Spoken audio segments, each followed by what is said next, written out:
I was offered a discount on parts if I would take time to write down my experiences with my AHS boiler, but the discount was completely unnecessary. I would happily do it for free. I think the world of the folks at AHS. I have never had a bad experience. I pray the other vendors I have to buy things from would be half as good as AHS. I have a 20-year-old AHS wood gun gasification boiler, the smallest size, installed 40 feet from my house. We run it all year for heat and hot water, and it has never let us down. We have an 1,800 square foot cape built in the 50s, so it is not as well insulated as a new house. The boiler has never had any problems keeping the water at 210 degrees, plenty of horsepower. We did have one close call. Last year, a resident in town installed one of those outdoor wood boilers you see advertised. It is just a big, dumb iron box that never gets hot enough to burn clean. Of course, the neighbors complained and we had a full-fledged town battle on our hands. I got up at the town meeting and explained that clean, carbon, neutral, renewable wood fuel is the way of the future. Afterwards, the tree huggers wanted to come see my installation. They thought it was good. By the way, I considered myself a tree hugger too.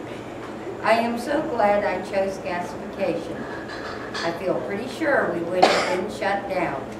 The People's Republic of Massachusetts is a very regulation-rich environment, and some towns have outlawed wood burning of any kind. They even shut down the local restaurant who cooked with wood. You are insane to choose anything but gasification today. I would be happy to entertain phone calls from anyone who has questions about outdoor installation or usage and maintenance of the wood gun. Have AHS forward your phone or email to me. John Platt, Sudbury, Massachusetts, August 2007. Thank you. So this encapsulates all 3 points rather well, even with a touch of humor.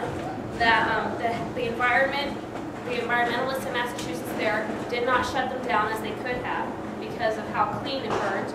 That it was non-allergenic. He installed it outside of his house, and there was no smoke pollution, and that it gave him abundant hot water. All of these were points that were important to him. Okay, Ashley? You ready?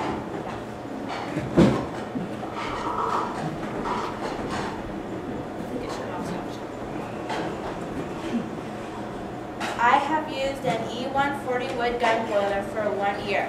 I have an electric hot water heater. My E140 has a hot water coil in the boiler.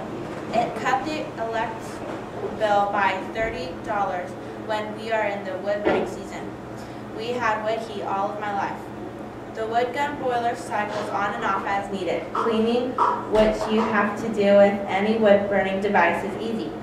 The chimney is more ash than tar, very little compared to the wood furnace before. To keep it 70 degrees in the house, I fire it twice a day on the coldest day. I would like to say I researched 5 years on wood burning devices. There are some that come close. I picked the wood gun boiler because of the firebox being bigger, and the ceramic burner from reading books burns hotter and cleaner. Larry Richards, Reesville, Wisconsin, October 2007. Thank you. So that brings in the point that of the automatic cycling on and off of the water, and of the clean burning that it has. All of these being very important in my looking at the wood gun as an alternative to the barrel stove. Okay, now I'm left with a few questions from this research that I would like to do more research on in another project. First being, what effect would our salt water have on the domestic water coil and pipes? Knowing that there's salt in it and other minerals that produce the salt consistency, we know that it doesn't have the best influence oxidation-wise on the metal parts. So this would be something to look into. And I think one way we could start with that is seeing about the state of greenhouses. What influence has the salt water had on it?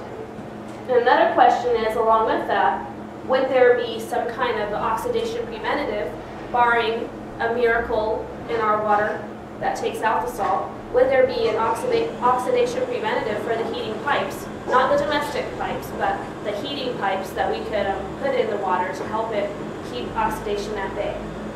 So I'd like to thank you for coming, and I hope that this enriched your knowledge of the boiler and that your time was well spent. Thank you for your support.